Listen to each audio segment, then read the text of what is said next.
እንዴ ጠፋሰው በቄ ተበላሸ ምን አጠፋው ጋሼ አብቅ ርቀትክን ስበር አንገትክን ይኸው የኔ ጌታ እሱ ነው ሰላምታ መተቃቀፉሳ ለጊዜው እንርሳ እንዲ ያለውን ቀን ምን ነው ቅርበት በረከት ነው ክፉ ቀንና ቅዝምዝምን ማሳለፍ ጎንበስ ይያሉ ነው ይኸውንም ጎንበስ እንደምን ዋሉ ወገን ቸር አምላክ ይመስገን ምን ሆናለሁ በቄ ርቀቴን ጠብቄ ርቀቶን በመጠበቅ ቅርበቶን ያሳዩ የዛሬ ጥንቃቄያችን ነገን ብሩህ ያድርገዋል አብረን ተጉዘናል ሁሉም ጥሩ ይሆናል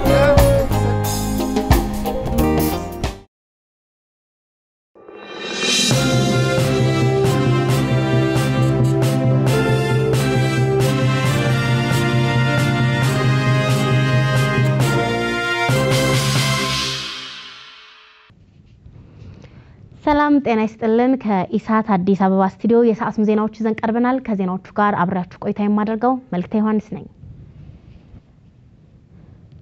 በትግራይ ክልል በመቀለ ከተማ ወጣቶችን ለመበተን በተደረገው ጥረት ግጭት ተነስቶ አንድ ወጣት በፖሊስ አባል መገደሉን የከተማው ፖሊስ አስታወቀ በትግራይ ክልል በመቀለ ከተማ 05 ቀበሌ ተብሎ በሚጠራው አካባቢ ተሰባስበው የነበሩ ወጣቶችን ለመበተን በተደረገው ጥረት ግጭት ተከስቶ አንድ ወጣት በፖሊስ አባል መገደሉን የከተማው ፖሊስ ጽፈት ቤት ገልጿል የቫይረሱን ስርጭት ለመግታት መጠጥ ቤቶች ዝግ መሆናቸውን ተከትሎ ወጣቶች 05 ቀበሌ በተባለው አካባቢ ባንድ ላይ ተሰባስበው እየጠጡ ነው የሚል መረጃ እንደደረሰው የከተማው ፖሊስ አስታውቋል በጥቆማው መሰረት ፖሊስ ወዳሉበት ስፍራ ተሰማርቶ ወጣቶች እንዲበተኑ ለማድረግ ሲጥር በተፈጠረ ግጭት ያንድ ሰው ህይወት አልፏል ብሏል ከዚህ በተጨማሪም በሁለት ወጣቶች ላይ ጉዳት መድረሱንም ተገልጿል በጠፋው ህይወት የተጠረጠረው ፖሊስም በቁጥጥር ስር መዋሉን የከተማው ፖሊስ ለቢቢሲ አስታውቋል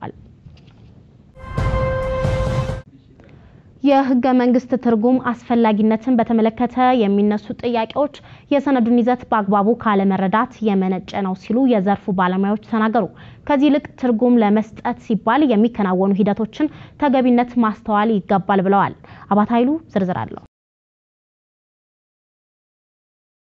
አቶ ቴድሮስ ሽፈራው ጠበቃና የህግ አማካሪ ናቸው እሳቸው እንደሚሉት አንድ ህገ መንግስት ሲዘጋጅ በራሱ ያለቀለትና የተሟላ ነው ተብሎ ሊተው አይችልም ይልቁንም እንደ የወቅቱ ተጨባጭ ሁኔታ መልስ እየሰጠ የሚሄድ ነው ይላሉ በኢትዮጵያም አሁን ባለው ተጨባጭ ሁኔታ ለዜጎች ደህንነት ሲባል ምርጫው ከመራዘሙ ጋር ተያይዞ የተወሰነ ውሳኔ አስፈላጊ እንደሆነም ያላቸውን እምነት ገልጸዋል ህገ መንግስት በሆነ ወቅት ላይ ይወጣል ነገር ግን ወደፊት የሚከሰቱ ሁኔታዎችን እንደ ሁኔታው እየታየ የማሻሻያም ድንጋጌዎች የተካተቱበት ለዛ ነው ወደፊት እየመጣ ትውልድ በተቀያየረ ቁጥር ህገ መንግስቱን ሙሉ ለሙሉ ከመጣል ይልቅ ከትውልዱ ጋር አብሮ ሊሄድ የሚችል ከጊዜውን የዋጀ ትርጓሜ እየተሰጠ ሀገረ መንግስቱን እያስቀጠለ የሚሄድበት ሁኔታ ነው የሚያስፈልገው ማለት ነው በሌላ በኩል ደግሞ የአስፈጻሚ አካላት የሚባሉት የስልጣን ዘመን በተመለከተ ህገ መንግስቱ ያስቀመጠው ነገር የለም ይህ በግልጽ የሚታይ ክፍተት ነው ብለዋል አቶ ቴድሮስ እንደሚሉት ከዚህ ጋር ተያይዞ የህገ መንግስት ትርጉም በአማራጭነት መመልከትም ወሳኝ ነው ይላሉ ይህ ህገ መንግስት እስከ 5 አመት ድረስ የፓርላማው ስልጣን 5 አመት ድረስ ነው ብሎ ካስቀመጠ በኋላ ዝም ማለቱ ከዛ በኋላ ያለውን ወደ ከፍተኛ የሆነ ወደ ውጅንብርና ወደ ሜስ እንዲያመራ የሚያደርግ አይደለም ከዓላማው አንፃር መተርጎም አለበት ሌላኛው የዘርፉ ባለሙያ የሆኑት አቶ ታገል ነሱ በኩላቸው ህገ መንግስቱ ትርጉም ይፈልጋል የተባለበት አሳማኝ የሆኑ ጉዳዮችን ታሳቢ ያደረገ መሆኑን መመልከት የሚቻልባቸው ክስተቶች ተፈጥሯል ብለዋል ከምንም በላይ ደግሞ የሂደቱን አግባብነት መፈተሽ ወሳኝ ነው ሲሉም ለኢሳት ተናግረዋል የህገ መንግስቱ ጥያቄ ግልጽ ነው ከዛም በተጨማሪ አሁን ሰሞኑን እንኳን የተደረገው ነገር ምንድነው ፓብሊክሊ እውቀቱ ችሎታው አለኝ የሚል በህገ መንግስት ላይ ባለሙያ የሆነው ሰው የራሱን ሐሳብና አስተያየት ምስክርነት እንዲሰጥ ቀርቦ እንዲጠየቅ የተባለበት እንትን አለ እኛ ሀገር ላይ እነዚህ ለግል ጥቅምና ለቡድን ፍላጎት ህጎች ላለፉት 30 40 ከዛም ቀድሞ ለነበሩት አመታቾች ህግ እኮ ለግል ፍላጎት ሲውሉ ውሏል የህገ መንግስት ጥናትና የሰብአዊ መብቶች ባለሙያ የሆኑት አቶ ሰለሞን ኃይለ ኢየሱስ በኩላቸው የህገ መንግስት ጉዳዮች አጣሪ ጉባኤ ከህዝብ ተወካዮች ምክር ቤት በቀረበለት የትርጉም ጥያቄ ምላሽ ለመፈለግ የዘርፉን ባለሙያዎች ሐሳብ እየተቀበለ ይገኛል። ይህ በራሱ ተአማኒ መሆኑን አመላካች ነው ብለዋል። የተለያዩ የህግ ባለሙያዎች እንዲሁም ደግሞ የተለያየ የፖለቲካ አቋም ያላቸው እንዲሁ የህብረተሰብ ክፍሎች የተለያየ አስተያየት እየሰጡ ያሉበት ሁኔታ ነው ያለው። ይሄም የተለያየ አስተያየት እየሰጡ ያሉበት ሁኔታ ምክንያቱ ምንድነው? ህገ መንግስቱ በግልጽ የደነገገው እንደዚህ አይነት ሁኔታ ሲከሰት በዚህ መልኩ ነው መከድ ያለበት ብሎ የሚል አንቀጽ ይዞ ስላልመጣ ነው። የተቋረጠው ትምህርት ሲቀጥል ጫና እንዳይፈጥር የሚያስችል ጥናት እየተደረገ መሆኑን የትምህርት ሚኒስቴር አስታወቀ። ሚኒስቴሩ እንዳስታወቀው በኮሮና ቫይረስ ኮቪድ-19 ወረርሽኝ መከሰት ሳቢያ የተቋረጠው የትምህርት ዘመን በምን መልኩ መቀጠል እንዳለበት የሚያጠና ቡድን ተደራጅቶ እየሰራ ነው። የኮቪድ-19 ወረርሽኝ ኢትዮጵያ መግባቱን ተከትሎ ከተወሰዱ እርምጃዎች ውስጥ አንዱ የትምህርት ቤቶች መዘጋት ሲሆን ከመጋቢት መጀመሪያ ጀምሮ በሀገሪቱ ያሉ ትምህርት ቤቶች ዝግ ሆነው ቆይተዋል።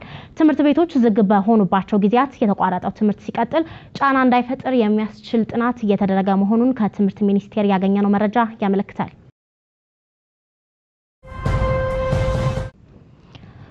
የኢትዮጵያ አየር መንገድ ከቦይንግ ኩባንያ እስከ ሰኔ ወር መጨረሻ ድረስ የካሳ ክፍያ እንደሚጠብቅ አስታወቀ።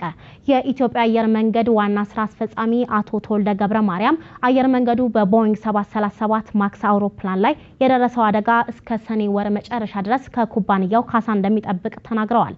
አቶ ተወልደ ከሮይተርስ ጋር ባደረጉት ቆይታ አየር መንገዱ ቦይንግን በካሳ ክፍያው ዙሪያ ለውይይት እንደጋበዘው ጠቅሰው ካሳው በቢሾፍቱ አቅራቢያ በተከሰከሰው ቦይንግ 737 ማክስ አውሮፕላን ለደረሰው ጉዳት መሆኑን አንስተዋል። ከዚህ ባለፈም አየር መንገዱ ከኩባንያው እንዲቀርብለት ያዘዛቸውና በጊዜ ባልተረከባቸው አውሮፕላኖች ሳቢያ ያጣውን ገቢ ታሳቢ ያደረገ እንዲሆንም አቶ ተወልደ መናገራቸውን ዘገባው አመልክቷል። የካሳ ክፍያውን የበጀት ዓመት መዝጊያ በሆነው ሰኔ ወር መጨረሻ ድረስ እንደሚጠብቅም ነው ዋና ስራ አስፈጻሚው የገለጹት። ንብረትነቱ የኢትዮጵያ አየር መንገድ የሆነው ቦይንግ 737 ማክስ አውሮፕላን ባለፈው ዓመት መጋቢት ወር ላይ ከቦሌ ዓለም አቀፍ አውሮፕላን ማረፊያ ከተነሳ ከደቂቃዎች በኋላ መከስከሱ ይታወሳል። የውጭ ዜና በጅቡቲ በአዲስ መልክ 7 ሰዎች በኮሮና ቫይረስ መያዛቸው ተነገረ። በሀገሪቱ አዲስ የተያዙትን ጨምሮ በቫይረሱ የተያዙ ሰዎች ቁጥር 1401 መድረሱን ተሰምቷል። የሀገሪቱ ጤና ሚኒስቴር ባወጣው መግለጫ በትናንትናው ዕለት በ426 ሰዎች ላይ በተደረገ ምርመራ 70 ሰዎች በቫይረሱ መያዛቸው እንዳረጋገጠ አስታውቋል። በቫይረሱ ከተያዙት መካከል 972 ሰዎች እንዳገገሙም መረጃው አመልክቷል። በተያያዘ ዜና በሱዳን በአንድ ቀን 302 ሰዎች በኮሮና ቫይረስ መያዛቸውን የሀገሪቱ ጤና ሚኒስቴር አስታውቋል።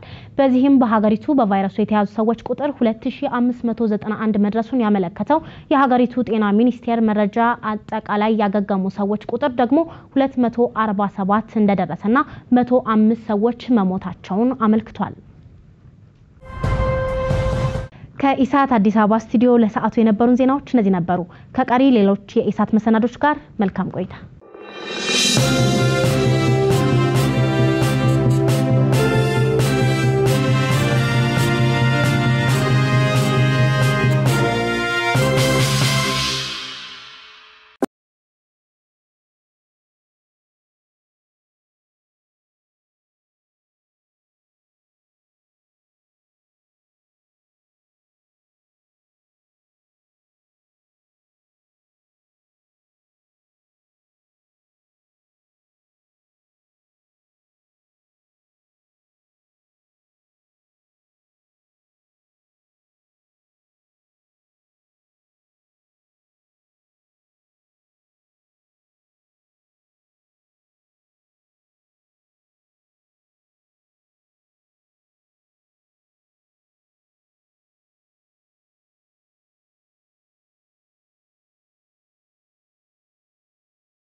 በማንኛውም አደጋ የተጎዳን ሰው ፈጥኖ ወደ ሕክምና ለማድረስ እኛ መውጣት ግድ ነው። እናንተ ግን በቤት ቆዩልን። ከተጋገዝን ከተደማመጥን ይህን ጊዜ እናልፈዋለን።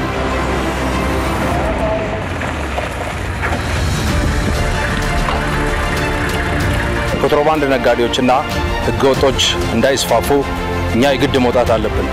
እናንተ ግን ቤት ጠብቁ። ከተባበረን ከተጋገዝን ይህም ጊዜ ያልፋል። ድንገተኛ የእሳት አደጋ ቢከሰት ፈጥኜ ለመድረስ እኔ የግድ መውጣት አለብኝ። እናንተ ግን በቤት ጠብቁ። ከተባበረን ከተጋገዝን ይህን ጊዜ እናልፈዋለን።